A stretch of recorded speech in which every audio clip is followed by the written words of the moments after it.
Hey guys, welcome to our first episode of Melting Point. Today we wanted to talk about one of our most requested topics, global warming. Global warming, that's an interesting topic. It really is. I feel like it's not really talked about. I feel like it really isn't either, especially since it really does affect everyone in general. It really does, especially animals. It's so sad how they suffer the most from just the temperature rising. Like, we complain so much about the heat, but they're the ones who suffer the most. Their homes start melting, so they're left homeless.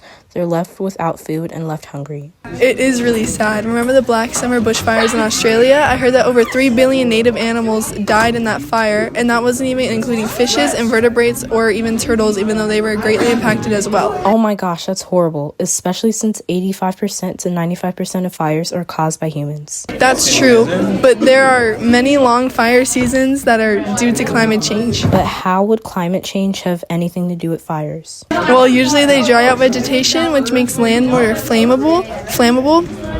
Extreme weather also helps fires spread faster.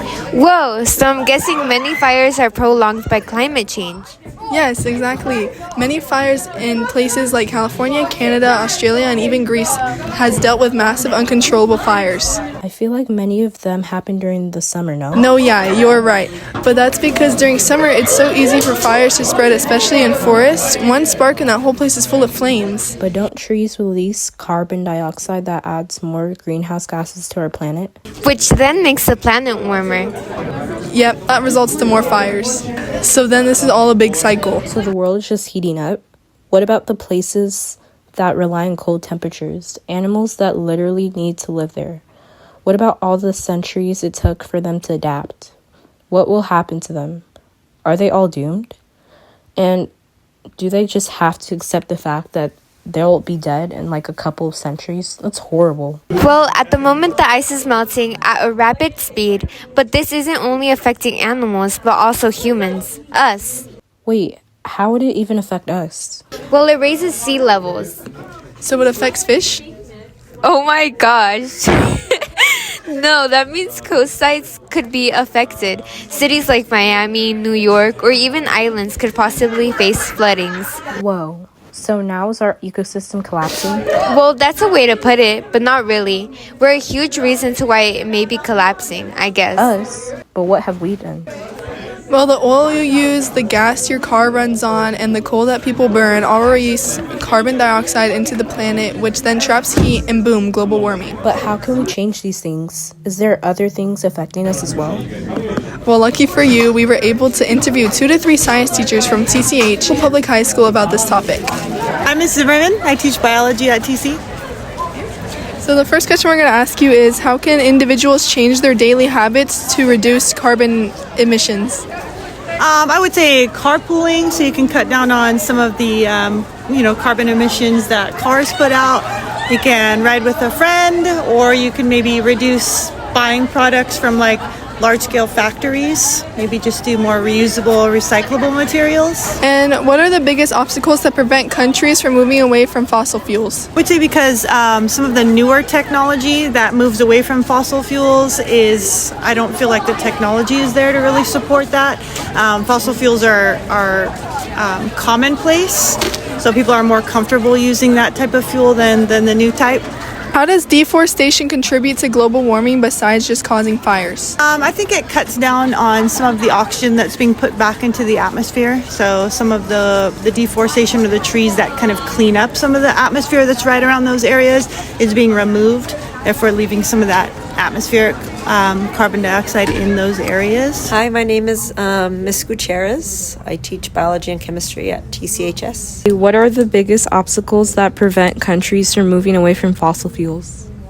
I think one of the biggest issues that prevents countries from getting away from fossil fuels is it's just kind of more convenient right now. That's just how everything's been done, and it takes a lot of energy, time, and money to come up with new resources, even though they are around, like solar energy, electrical energy. It's just trying to bring that to maybe poorer countries, those infrastructures. How does the production of cement and concrete add to global warming? About climate issues, I don't know if this is directly a climate issue, but it does I never really relate to it. I think just like one-time use products, how that just overfills landfills, and because we discard like one-time use plastics, it's just we have to keep producing more, and that just leads to more environmental pollution. What will happen if we don't reduce emissions soon? I know that like certain countries and states in the United States are kind of working on lowering emissions, and there has been I think what you can call it like healing of like the ozone layer based on environmental procedures that we're going, like certain countries are establishing. But if like the whole world doesn't get on board with trying to reduce like emissions and things like that, we're just going to see more drastic weather changes that aren't historically seen in earlier times. Could you please tell me your name? Eduardo Paez. Okay, and what do you teach? Physics and conceptual physics. What new technologies could help reduce human impact on the climate? Technology that's based off of not using fossil fuels so that there's less carbon going into the atmosphere. How can individuals change their daily habits to reduce carbon emissions? Depending on what they use, as far as, for now, how much technology, how much energy they're using so that they reduce the amount necessary to produce.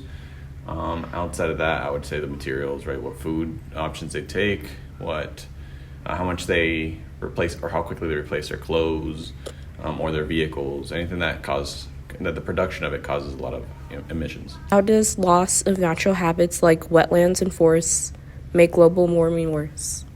Well, trees and algae, especially algae, are what help us reduce the amount of carbon in the atmosphere and produce more oxygen.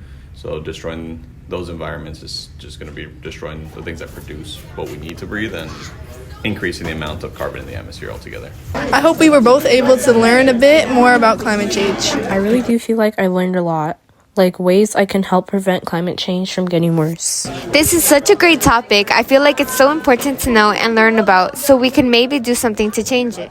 Exactly, and hopefully little by little change will happen. Well, that's all the time we have for today, so thank you for joining us for our first episode. Melting Point out!